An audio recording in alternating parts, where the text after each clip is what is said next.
কবর থেকে কাফন চুরি করতে গিয়ে চোর এমন একটি দৃশ্য দেখলো, সেটা দেখে সে ব্যাপকভাবে আশ্চর্য হয়ে গেল এবং সে দৌড়ে গ্রামবাসীর কাছে গিয়ে সবকিছু খুলে বলল। কিন্তু গ্রামবাসী তার কথা কোনো কথাই বিশ্বাস করলো না। আচ্ছা, এখন আসি তার সাথে ঘটনা কি ঘটেছে। এক ব্যক্তি ছিল অনেক হতদরিদ্র, কিন্তু তার স্বভাব ছিল চুরি করা। সে যে সেদিনই চুরি করে না, সে নতুন কবর থেকে কাফনের কাপড় চুরি করে। একদিন এই গ্রামে একটি ছেলের মৃত্যু হয়। সে মৃত্যুর জানাজায় ওই ব্যক্তিটিও অবস্থান করে।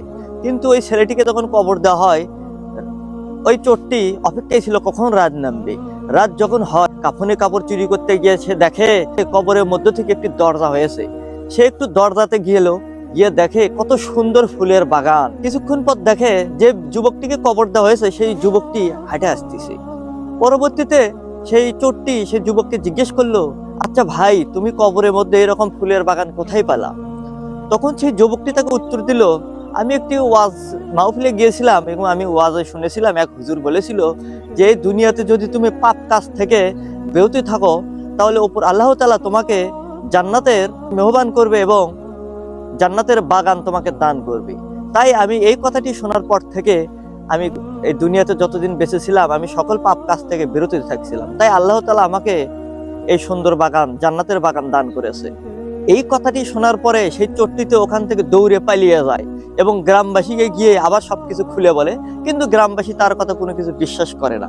শেষমেশ সে গ্রামবাসীকে বলল, আপনারা আমাকে এই কাফন চুরি করা থেকে বিরত থাকার জন্য অনেক নির্যাতন, অনেক সাজা দিয়েছেন, কিন্তু আমাকে এই পথ থেকে সরাতে পারেননি। আজ আমি নিজ দ্বিধায়, নিজ ইচ্ছা এই পথ থেকে সরে যাচ্ছি। আজকে আমি যা নিজ চোখে দেখলাম, হয়তোবা আপনারা কিছু বিশ্বাস করতেছেন না, কিন্তু আমি আজ থেকে আমি চুরি ছেড়ে দিলাম, আমি আল্লাহর পথে আসলাম। আমি এখন খেটে খাবো এবং মানুষের জমিতে কাজ করে খাবো, তবুও আমি আর চুরি করব না। যতদিন বেঁচে থাকবো আমি ততদিন আল্লাহর এই দিনের পথে চলবো। প্রিয় বন্ধুরা, আপনারা হয়তো মনে করছেন ঘটনাটি মিথ্যা, কিন্তু না, ঘটনাটি মিথ্যা না, ঘটনাটি সত্য। ঘটনাটি হচ্ছে পাকিস্তানের মাওলানা তারেক জামিল রহমাতুল্লাহ তার বইয়ে এই ঘটনাটি উল্লেখ করেছেন এবং সেই বইটির নাম হলো চোখে দেখা কবরের আযাব।